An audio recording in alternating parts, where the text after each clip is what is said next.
This channel does not promote any violent, harmful, or illegal activities. All content provided by this channel is meant for an educational purpose only. মুর্শিদাবাদে গত কয়েকদিন ধরে যে হিংসা, সেই হিংসার আগুন থেকে রেহাই পেল না শিক্ষাও। পুড়ে গেল বই, ইউনিফর্ম। আতঙ্কে শামশেরগঞ্জে বন্ধ স্কুল। হিংসা বিধ্বস্ত শামশেরগঞ্জের গ্রামে গ্রামে এখন বিপন্ন শৈশব। বই, স্কুল, জামা কাপড়, মিড ডে মিলের থালা পর্যন্ত জ্বালিয়ে দিয়েছে। কি করে স্কুলে যাব? মন খারাপ নিয়ে দিন কাটছে পড়ুয়াদের, চোখে জল মায়ের। গত শুক্রবার থেকে জাফরাবাদ, বেদবোনা সহ বিভিন্ন এলাকায় দুষ্কৃতী তাণ্ডব চলেছে। ভাঙচুর করা হয়েছে, বাড়ি জ্বালিয়ে দেওয়া হয়েছে, লুটপাট চালানো হয়েছে। সোমবার, মঙ্গলবার সরকারি ছুটি ছিল, স্বাভাবিকভাবেই স্কুল বন্ধ ছিল। কিন্তু বুধবার থেকে খুলেছে রাজ্যের বিভিন্ন অংশে স্কুল। কিন্তু স্কুল বন্ধ এখনও এই উপদ্রুত এলাকায়। যদি স্কুল চালুও থাকতো তাহলে ছোট ছোট শিশুরা স্কুলে যেত কী করে? কারণ তাদের ইউনিফর্মই তো নেই, তাদের বই খাতা নেই, তাদের যাবতীয় পড়াশোনার সামগ্রী পুড়িয়ে দেওয়া হয়েছে। শৈশব জীবন এখন বিপন্নের মুখে এই বেদবোনা, জাফরাবাদ সহ বিভিন্ন অংশে। স্কুল কি ছুটি? তাহলে বাড়ি কোথায় যাচ্ছ? কোথায় যাচ্ছ? মাসির বাড়ি যাচ্ছি। বইপত্র আছে না বইপত্র নষ্ট করে দিয়েছে? নষ্ট করে দিয়েছে। বইপত্র নষ্ট করে দিয়েছে? জামা কাপড় নষ্ট করে দিয়েছে? কিছু স্কুলে নিয়ে যাওয়ার মতো কিছু নেই? না। তাহলে পড়াশোনা করবে কি করে? কি করে করব? যে মন খারাপ, স্কুলে যেতে পারছো না? হ্যাঁ, লাগছে মন খারাপ। স্কুলে পড়তে চাই। পড়তে চাও? বইপত্র আছে না নষ্ট করে দিয়েছে? নষ্ট করে দিয়েছে। নষ্ট করে দিয়েছে? স্কুলে যেতে ইচ্ছা করে তো? হ্যাঁ। স্কুলের জামা কাপড় আছে না নষ্ট করে দিয়েছে? নেই। আপাতত আমার বোনের বাড়ি যাবো আয়রন। এই বেদবোনা গ্রাম এখন ছেড়ে চলে যাচ্ছে না আপাতত? এখনকার মতো যাচ্ছি। মেয়েদের যে স্কুলে পাঠানো যাচ্ছে না, কষ্ট হচ্ছে না? তো হবে না, একটা বাড়ি ঘর ছেড়ে চলে যাই অন্য দেশ, হবে না? স্বাধীনতা পাই না, কিছু না। এখনো কি আতঙ্ক লাগছে? আতঙ্ক, বাড়িতে ঘুমাতে পারছি না, তো কিছুই নাই বাড়িতে। তাই সব নিয়ে আমার যেটুকু রয়েছে সেটুকু নিয়ে চলে যাচ্ছে? নিয়ে যাচ্ছি, ওই জন্যে বাচ্চাগুলো তো থাকবে বেঁচে।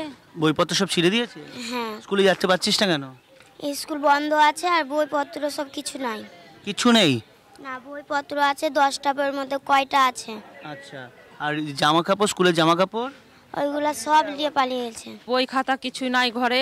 যা ছিল, সাইকেল ছিল দুটো বাচ্চার, স্কুল প্রাইভেট যেত, তাই সেগুলোও নিয়ে চলে গেছে। বই খাতা সব আগুন জ্বালিয়ে পুড়িয়ে দেওয়ানো হয়েছে। ঘরে যা ছিল সব নিয়ে নেওয়ার পরে বম ছেড়ে ঘর বাস্ট করে দিয়েছে। তারপরে ছেলে মেয়ে এখন কেউ স্কুলে যেতে পারছে না। আমরা খুব এখন ভয়ে আতঙ্ক হয়ে আছি। স্কুলে যেতে ইচ্ছা করছে? হ্যাঁ। বই খাতা কি আছে না সব নষ্ট করে দিয়েছে? নষ্ট করে দিয়েছে। জ্বালিয়ে দিয়েছে? না, না পুড়িয়ে দিয়েছে?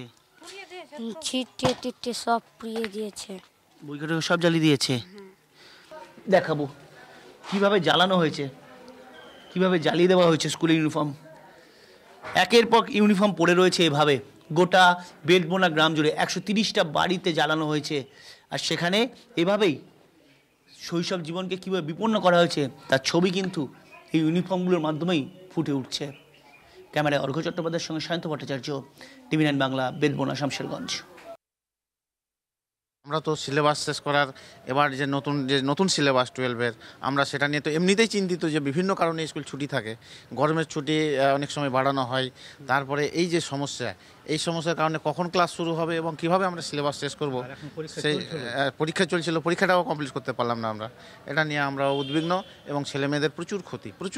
মানসিক অবস্থা ছেলেদের পড়াশোনা থেকে ডিটাচ হয়ে যাচ্ছে এবং মানে শৈশব বিপন্ন বলে যে আপনি যে বিষয়টা বললেন, সেটা শৈশব তো বিপন্নই। এটা তো তাদের মানসিক দিক থেকেও অবশ্যই প্রচুর প্রভাব পড়েছে। আমি পরিষ্কার করতে পারবো না এখান থেকে। ওখানে লোকাল অ্যাডমিনিস্ট্রেশন আছে, স্কুল তারা তাদের মতো অবস্থা নর্মাল হলে নিশ্চয়ই তারা স্কুলে আসবে না, যদি সেরকম খারাপ হয় আসবেন না। কিন্তু আমরা কমিউনিকেট করতে পারছি না, হোয়াটসঅ্যাপ গ্রুপেও কাজ হচ্ছে না। আমরা স্কুল বন্ধ রাখার কোনো এরকম নির্দেশ নাই। নর্মাল স্কুল চলবে পরিস্থিতি ভালো থাকলে। আর যদি সেরকম অবস্থা যদি কোথাও খারাপ থাকে, এখন তো পরিস্থিতি নর্মাল, এখন তো স্কুল বন্ধ রাখার কিছু নেই। ফোর্স থাকলে সেখানে স্কুল হবে কি করে? যদি কোথাও ফোর্স থেকে থাকে তাহলে তো হবে না। তো ইলেকশনের সময় তো ওরকম হয়, ফোর্স থাকলে তো আগে থেকে যদি ফোর্স আছে। রাজ্যকে আগেই সতর্ক করেছিল কেন্দ্র, কিন্তু রাজ্য পুলিশের উদাসীনতার কারণে মুর্শিদাবাদে অশান্তির আগুন জ্বলেছে বলে এবার অভিযোগ দক্ষিণ মালদার বিজেপি সভাপতির। তার অভিযোগ 6 মাস আগে থেকে হামলার পরিকল্পনা করা হয়েছিল। সার্বিক পরিস্থিতি বুঝতে মালদার নেতাদের গ্রাউন্ড রিপোর্ট তৈরি করার নির্দেশ দিয়েছে বিজেপির রাজ্য নেতৃত্ব।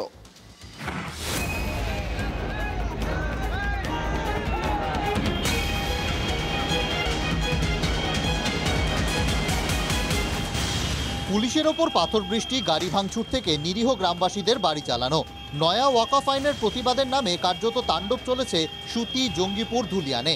বিজেপি নেতাদের একাংশের দাবি এটা স্বতঃস্ফূর্ত বা তাৎক্ষণিক নয়। হামলার পরিকল্পনা হয়েছিল 6 মাস আগে বাংলাদেশে বসে। অপেক্ষা ছিল একটা ইস্যুর। মালদা, মুর্শিদাবাদ, নদিয়া, বালুরঘাট, রায়গঞ্জ, 24 পরগনা সমস্ত গ্রামে গ্রামে প্রত্যন্ত এলাকায় ওপার থেকে বিশিষ্ট প্রশিক্ষণপ্রাপ্ত জঙ্গিরা এসে করেছে। তারা লিফলেট দিয়েছে বাড়িতে বাড়িতে, মেয়েদের, ছেলেদের, যুবকদের কেমন করে উত্তেজিত করা যায়, গণ্ডগোল লাগলে কি করতে হবে, এটা কিন্তু সম্পূর্ণ পরিকল্পনা রচনা করেছেন। গোপন মিটিং করে, একবারে গোপন মিটিং। এবং সেই গোপন মিটিং শুধু রাত্রে হয়েছে এরকম না, রাত্রে হয়েছে, দুপুরে হয়েছে, সকালে হয়েছে। দেখুন, এটা তো বিজেপি বলছে যে এটা পুরো পরিকল্পিত। তারা যখন সবই জানতো, তার উদ্যোগ নেয়নি কেন? দ্বিতীয়ত হচ্ছে পরিষ্কারভাবে এটা তদন্ত হওয়া উচিত। এটা পুরো পরিকল্পিত না, হঠাৎ এটা তদন্ত হলে বোঝা যাবে না। হামলা যে পূর্ব পরিকল্পিত তা বকলমে স্বীকার করেছে রাজ্য পুলিশও। 6 মাস আগে কেন্দ্র সতর্ক করলেও রাজ্য পুলিশ গা করেনি। চাঞ্চল্যকর দাবি বিজেপি নেতৃত্বের। একটা সুপরিকল্পিত প্রয়াস এবং কেন্দ্রীয় সরকার কিন্তু 6 মাস আগে রাজ্য সরকারকে জানিয়েছিল। তথাপি রাজ্য সরকার কোনো রকম নিজেদের তরফ থেকে তো কোনো গোয়েন্দা সোর্স কাজেই লাগায়নি। উল্টো কেন্দ্রীয় সরকারের যে গোয়েন্দা সোর্স ওনাদেরকে সূত্র দিয়েছিল, সেই সূত্রগুলো আজকে কাজে লাগায়নি বলে গ্রামের পর গ্রাম শূন্য করে দিচ্ছে এই এক বিশেষ সম্প্রদায়ের মানুষজন। বহিরাগতরা ঢুকে মুর্শিদাবাদে হামলা চালিয়েছে। প্রথম দিন থেকেই এই বিতর্ক মাথাচাড়া দিয়েছে। তৃণমূল দায় ঠেলছে বিএসএফ এর ঘাড়ে, পাল্টা যুক্তি দিয়েছে বিরোধীরা। কৃতি হামলাবাজ যারা এই ধরনের কাজ করে তাদেরকে বিএসএফ এর একাংশের সহযোগিতায় ঢুকিয়ে গন্ডগোল করিয়ে আবার সরিয়ে দেওয়া হয়েছে। জোকার রাজনীতি জোকারে পরিণত হয়েছে। বলছে বিএসএফ নাকি বর্ডার খুলে দিয়েছে, লোক এসেছে দাঙ্গা করেছে, আবার বিএসএফ নাকি বর্ডার খুলে দেবে। এগুলোকে বিশ্বাস করবে? গাঁজাখুরি গল্প, অপদার্থতা ঢাকার জন্য এগুলো উল্টোপাল্টা কথা বলছে। অপদার্থ প্রশাসন।